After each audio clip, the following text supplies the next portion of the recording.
Welcome back to another weekly roundup of cloud gaming news brought to you by yours truly. Remember, if you want to stay up to date with all the latest in cloud gaming, be sure to subscribe to the channel, turn on those notifications, and if you enjoy the content, give the video a like. It helps the channel out a lot. But for now, let's jump into the news. And first up, let's talk about Microsoft's Project xCloud. And in this case, I'm man enough to admit when I was wrong. Well, kind of wrong. Let's get into it. So in last week's video, we talked about this controller coming out from 8-Bit Dome, specifically made for Microsoft's Project xCloud, and spoke about the speculation around its suspicious release date of September, where I went on to say, so yes, that has led to some optimistic thinking that Microsoft could be looking to take their xCloud service from beta into live in September this year. I'm personally not convinced, but we have in fact had news this week that Microsoft's Project xCloud, which will also be getting an official name, will in fact be going live in September. So in an article from The Verge, it was announced that Project xCloud, as it's currently known, will launch in September and become part of the Xbox Game Pass Ultimate subscription. For those unfamiliar with that, it is $14.99 a month and includes Xbox Live, Xbox Game Pass, and starting in September, Microsoft's Project xCloud, as it's currently known. So with this announcement, there are some things we know and some things we still don't know. Firstly, Microsoft is confirming that more than 100 Xbox Game Pass titles will be playable on the service come its launch in September, but we'll have to see if those are largely the same titles which are available in the beta today, or if there's going to be some big change around of content. And of course, we know the price, $14.99 as part of the Ultimate subscription, with Phil Spencer going on to say, for launch, we're putting it in Ultimate for no additional cost.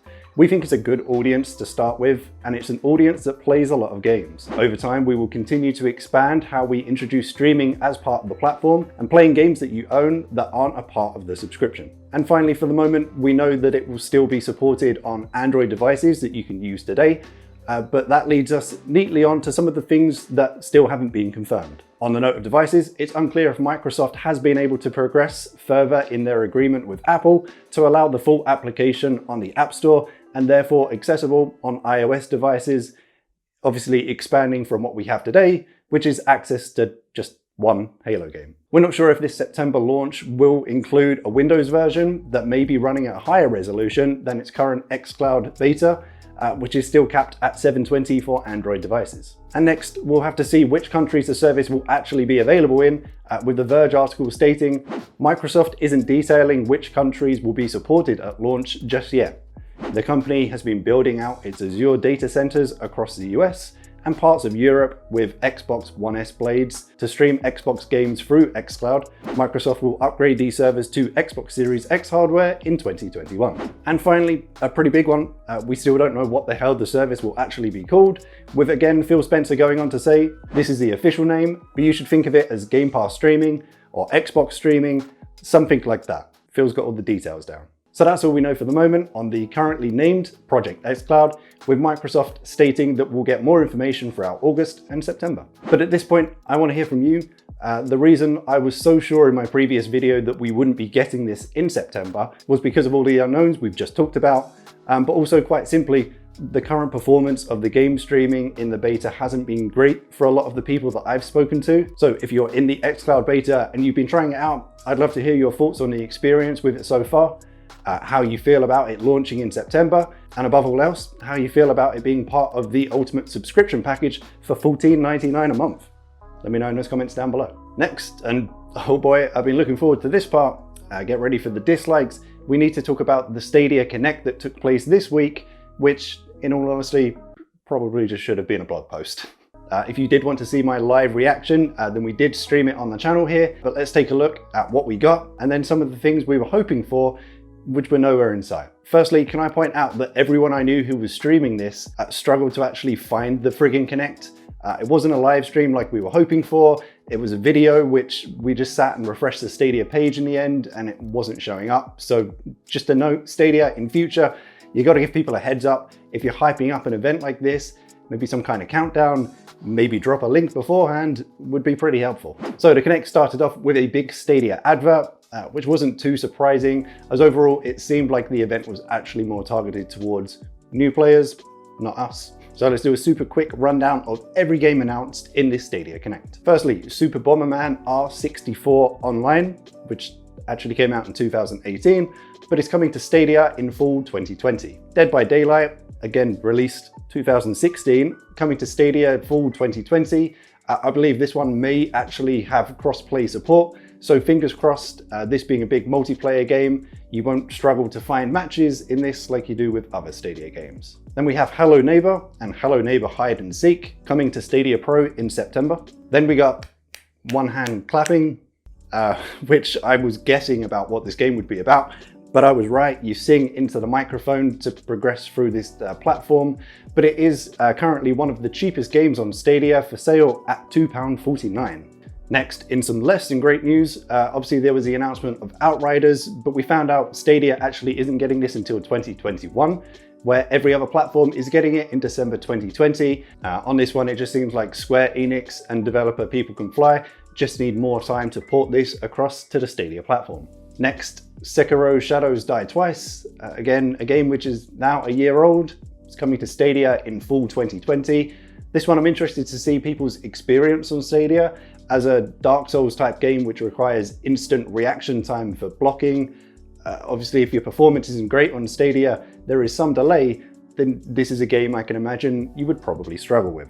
Next, in what I considered somewhat good news, a decent game coming to Stadia Pro.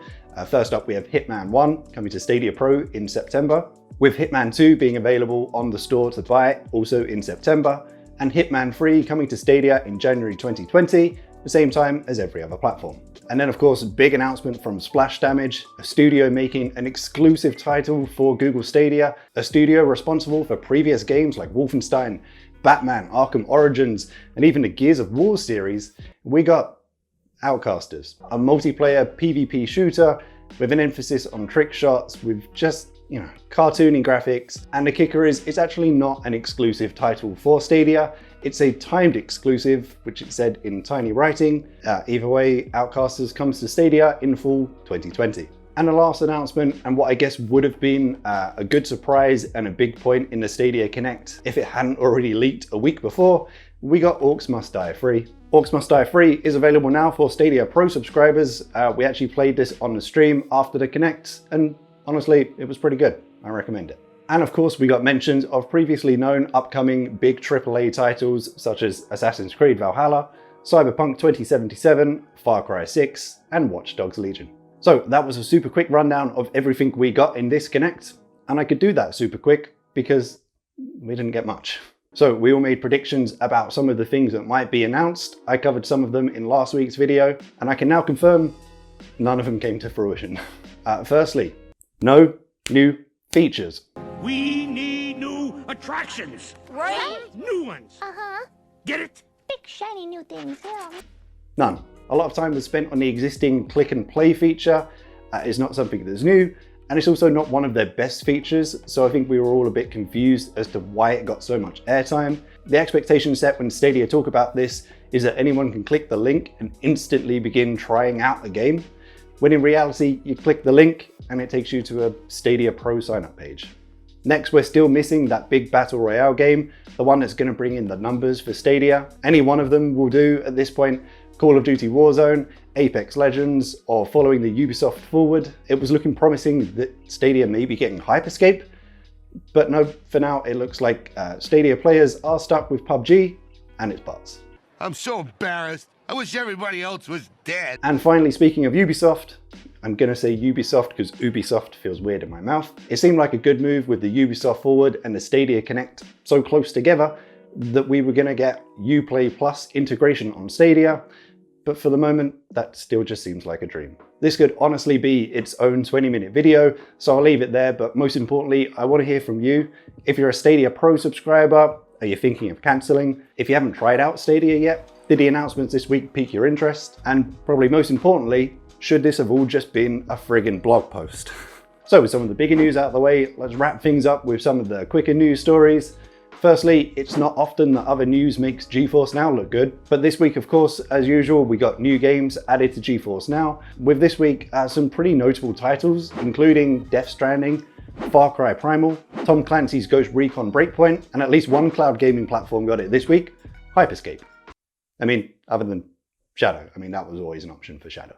All in all, GeForce Now got 10 new games last week, and of course I'll leave a link to that full list in the description down below. And finally, as I always do, I'll try and point you towards free games wherever I can to help get you through 2020. First up this week on the Epic Game Vault, we have Torchlight 2, a Diablo-esque top-down RPG, which has been sort of very highly rated, so I recommend you check this one out. Next, Tom Clancy's Ghost Recon Breakpoint is having a free trial weekend, so if you don't already own it, you can jump in and give it a try on any platform it's available on, except Stadia, which was removed from the free trial weekend just at the last minute, so not a great week for Stadia. And if you're an Xbox Game Pass subscriber, the new games added are Neon Abyss, Halo 3, and Forager, and honestly, a personal recommendation, do not sleep on Forager. It is a delight. And finally, following the Ubisoft Forward and the Stadia Connect events this week, we have some pretty decent sales. So if you head over to the Epic Game Store, the majority of big Ubisoft games are largely like 80% off. So we're talking titles from Assassin's Creed, Rainbow Six Siege, Far Cry, and Watch Dogs, all for like under £10. And then in a slightly less impressive Stadia Summer of Game sale, we have some light discounts, but mostly just a lot of DLCs. But that's it for me. So of course, if you enjoyed the video and found it somewhat helpful, a like rating would be appreciated. If you have not already, remember to turn on those notifications so you don't miss any of these new videos or the live streams we've started to do again, all being live streamed through Shadow. And I'm also working on a special kind of live stream at the moment, but hope everyone is staying safe out there. And as always, I shall see you in the next one.